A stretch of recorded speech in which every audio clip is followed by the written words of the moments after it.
Hello, it's Matt Heaton to talk to you about A minor on the standard tuned guitar for Irish music. So A minor. We've been talking about A major a little bit in some of these videos, and here's the key thing to know. The difference between major and minor in a chord is just one note. So if you have a major chord, this is A major, okay? This note, that middle note, the C sharp, determines whether it's major or minor. If it's C sharp, it's major. If it's not C sharp, if it's C natural, it's minor. So theoretically, you could just go watch the A major video and move every C sharp to a C natural, and then you'd be playing in A minor, sort of. But, and just the most, here, I'll show you in E major to E minor. That is the most sort of obvious way to demonstrate that, right? They're only one note different. So for A minor, I'm going to show you a couple good tricks. There are two sort of big ways that I approach A minor. One is, and I think of them in my head as the juicy chords or the neutral chords.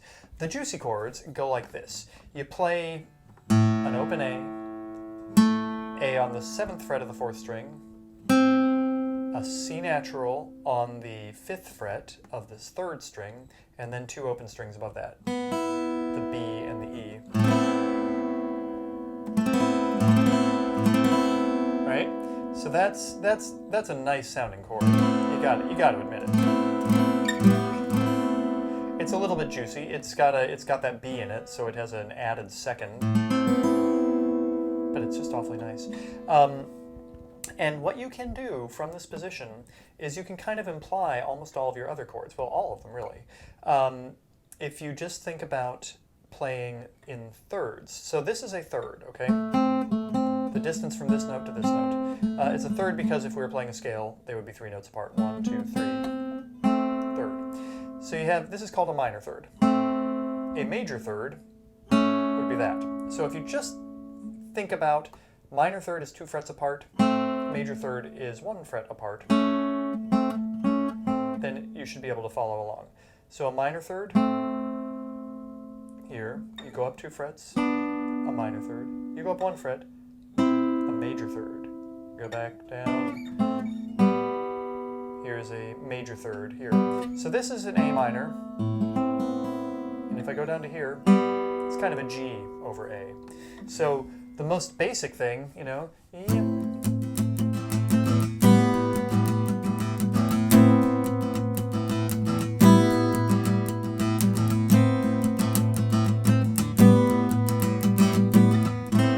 kind of go from A to G that way. If you want to add a little bit to it, you could go A minor, then go up to here where you're playing the C, so this is a C on the 10th fret and an E on the 9th fret.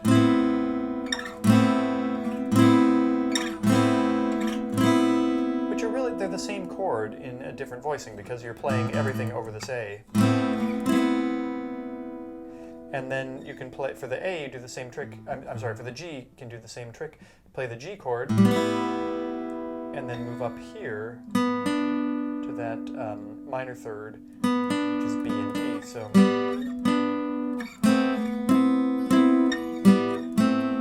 and the way you can use that is if say that pattern I was just playing, I've got the same number of beats on each chord. I could change.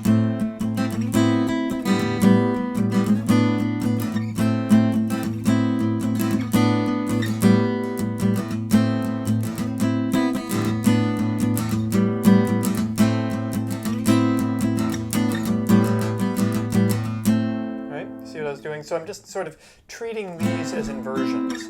Now, part of the reason that this sounds nice is I'm kind of palm muting in my right hand that low A string, and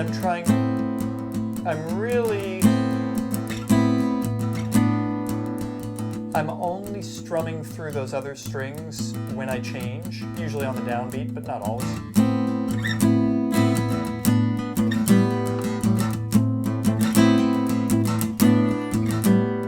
So I'm trying to separate them. I'm trying to make this one thing and this another thing. And the way you can do that is just with your muting. If I, and by watching your pick that you don't go all the way through when you don't mean to. If I just strum through them the whole time, it's not as nice.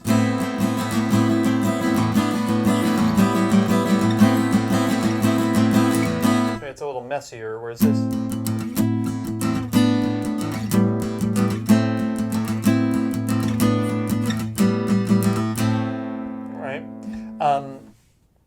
So now one other thing in A minor is you need to decide whether you are in an A Dorian or an A Aeolian or natural minor tune.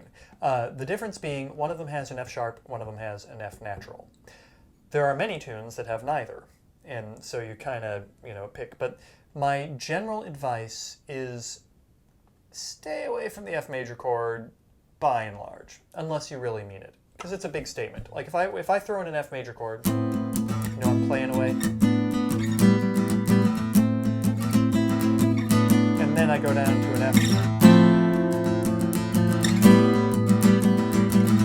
And this is pretty dramatic, right? This is, by the way, your standard F chord without the top, so it's easy. What I'm more likely to do is play a D chord. F sharp. And I might use it just to approach my G. So like...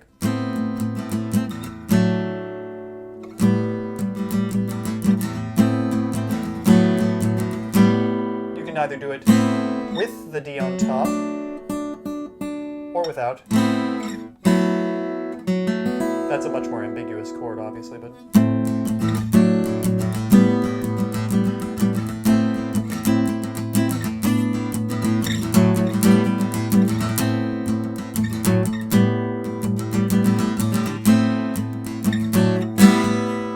kind of an approach chord, whereas the F, if you do decide to play that F somewhere, it's really a substitute for the A minor. Does that make sense? So if I'm playing, I'll do it with sort of normal big chords. If I play an F chord, it's basically a substitution for my A minor chord, whereas if I play a D chord, it's just leading me to the G.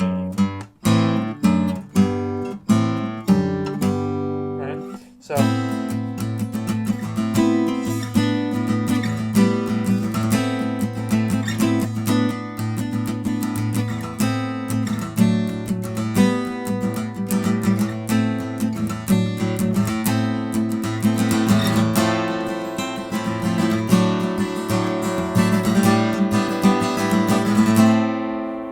something like that. So you can experiment around with these thirds, this idea. And then, right, if you keep going up, again, you are encountering whether do you want this to be F sharp or F natural, which is why I skipped it at first. That's got one sound, and that has another sound. So you really sort of have to pick which one you like better. Ideally, it has to do with the notes in the tune, because if the tune has an F sharp in it, and you are playing an F natural chord against that F sharp, you're running into that sort of thing, and which someone might not like. So that's the kind of inner juicy chord version of A minor. Now the more neutral, as I call it, the sort of straighter, less notes version of what I like to do, revolves entirely around this chord. Okay, so this is basically a D voicing moved up to the 7th fret. And you've got your A and your E. So the notes here are A, E, A, E. So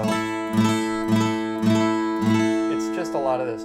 If you remember from the A major video, if you put this down, it's an A major, A over C sharp. Hey, wait a minute. C sharp. If that's a C sharp, couldn't I make it minor by moving that down there? Why, yes, you can. So that's nice. But really what I do here is more on the inner string. So I'll this. So if I want to get a G chord out of this, there's quite a few things you can do. You can just pick up you can put the G down with your middle finger on the 8th fret, lift up the pinky. If you want, you could also lift up the ring finger and get that open G. Or if you don't like that sound, you can do a little half bar and play, this would be 7, 7,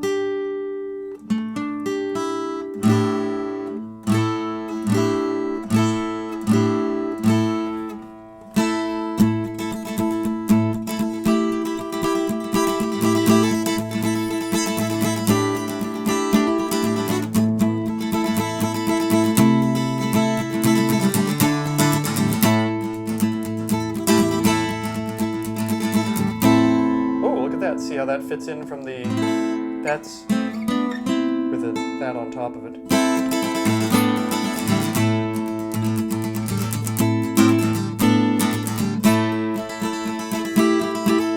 So that whole area is very, very exciting. Because you can start to connect, you use this as kind of your home base, but you then can connect it to these other chords, these thirds that you were doing. They all work when you're up here. And what I did, that was a big old D chord. There's that, here's the A over C sharp, A over C natural, sorry. A minor over C natural. You can kind of sneak a little walk in. I'm just kind of hopping this over. But this is a great, great, great area. Oh yeah, this one too. So this chord, which is, again, it's the same thing we've been doing. It's that G shape, right, from this, but you're putting a G on top of it.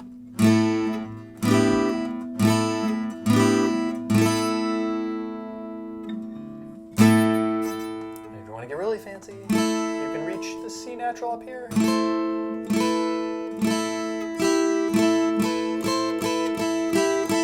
Which, if you want to make something really kind of high and tinkly,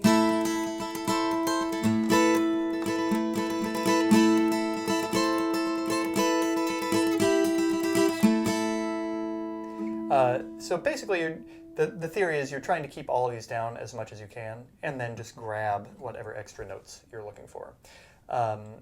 So I realize that this is not quite as thorough and thought out because I don't really use it in a thorough, thought out way. This is a little more seat of your pants excitement and just, you know, what feels right. So I'll just grab for single notes a lot of times there. I'm aware of, you know, the general harmony, A and G, which could also be E minor pretty easily, but thinking of that is just, this is your nice neutral. The nice thing about this, no thirds, so it's very, very, very neutral. And little secret tip, sometimes when you're in a session and someone yells A at you, the person yelling it may not be totally sure whether it's A major or A minor, or heck, A mixolydian. So if you play this, you are safe in all of those